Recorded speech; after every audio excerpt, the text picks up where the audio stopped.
everybody, I am back with another video. I am just actually uploading the update on my purse. I will insert a link below, but a month ago, something very bad happened to me.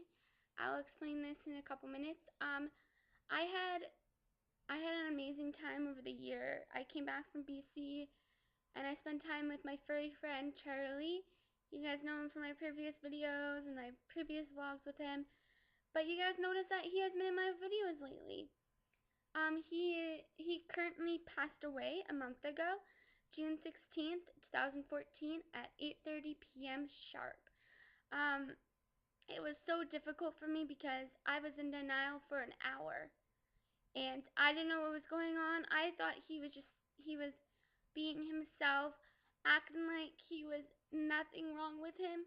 And the hardest thing was that I could have saved his life that day, but a little bit of a hope was in me that I'll hold his memories for my whole life, and whenever time I see him, he will be my love forever.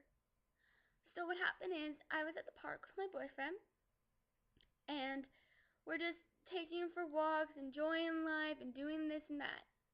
But suddenly, something was wrong with Charlie. He started having his little seizures, his body went out of control, and I ran home.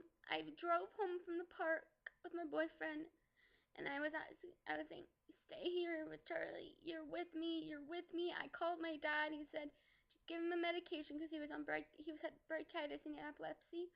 I said, stay with me, Charlie. I don't want to lose you. But as soon as I put him down, I put a blanket on him, on his little head, on him. I called my mom saying, Charlie's not doing well. We have to take him to the vet. She's like, I'll be home in 15. I hung up the phone, called my friend saying, what'd you do if your dog had a white tongue? And she's like, take her to the vet. I take my dog to the vet. Then my boyfriend's like, Charlie's not breathing. Then I called my mom. My mom was like, I'll be home in 2 minutes. I said, Mom, Charlie's not breathing. I could have saved his life, but he's not breathing. I didn't know what to do. I was in denial for a long time. My dad came home. My mom and dad came rushing in. My dad went down to his chest. There was no breathing. His eyes shut carefully. My dad's like, Heidi, I'm sorry, he passed away. I cried for a good 3 weeks of my life. I was so depressed. I didn't know what to do. He was my best friend. Every minute of my life I could be with him right now. But the hardest thing was to say goodbye. So every time I try to see him, I cry because everybody's like saying, "Oh, it's not as hard as losing a human." But for me, I have never lost anybody really close to me until my dog passed away. It was the most hardest thing in my life to do. And I know this is gonna be a really quick video, but I have insert some photos after this video of showing you how much I loved him. I loved him to death. I would never forget my little boy, ever, in my life. I am getting a tattoo on July 26th at 11 o'clock. I'm excited for that. I made him a little scrapbook, but the hardest thing was that every time, for 2 days straight, I look at him, I have those toys on my picture, and I cry every minute of my life, and I don't know what to do. I came home one day, and I'm like, I can hear his bark, I do all the things. I usually put the food up high because he usually eats it. I put my gum up high because he usually eats gum. But the hardest thing was losing him. And this is the hardest video I ever did in my life. And I know it's kind of strange doing kind of a video that you guys don't really know me, but I had heard that if I tell all my YouTube people that it is hard to lose a dog is the hardest thing to lose. So I'm just going to say that if you guys have a dog who's young, enjoy it. Enjoy every moment you have with your dog. It's the hardest thing to lose a little puppy. He was my little generous little puppy I could ever have.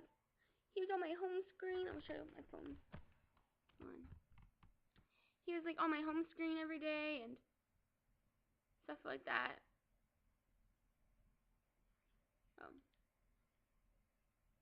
He he's like on my home screen, and it is hard to lose a dog, but it's like, it makes me stronger saying like, in the future I will get another dog, but it wouldn't be the same as, you know what I'm saying, like, it wouldn't be the same as having a dog that you had for 14 years since I was 5 years old, and I had him for 15 years because he was with me before he even turned 1. He wasn't close to being turned 1 yet, but the memories I'll always have forever. I love you, my puppy Charlie, but the hardest thing was losing him. So if you guys really enjoy your dog, stick with it for the rest of your life. If you're like one of those people who just forget and forgive everybody, the hardest thing is that you can't, dogs give so little. They ask so little, but they give a lot in your heart. So I hopefully, guys, I'm not making this depression video, but this is my update of my life right now. I've been just updated what's in my purse video. But it's not the same as having a conversation face to face. So I'm happy I didn't do it the day he died, because it would be an agony. I couldn't understand what I was saying. I blanked out basically the whole time. So thank you so much for watching this video, and stay tuned for his tribute. I made 2 tributes. Rest in peace, my baby boy. And make another tribute soon, tonight, hopefully. And yeah, so thank you so much for watching this video. And always believe in yourself. Do not let anybody bring you down. If you're sad, stay sad until you realize that you have to be happy. I realized that 3 days, a couple weeks ago before I went camping. I'm like, I can't be sad. So stay strong, everybody, and hopefully you guys can be strong and passionate. If you just currently lost a dog or a cat, or even your grandparent, always stay strong. Remember people around who loved you. So thank you so much for watching this video, and stay tuned for 2 more videos coming up. Actually 3. 2 more videos coming up. Bye.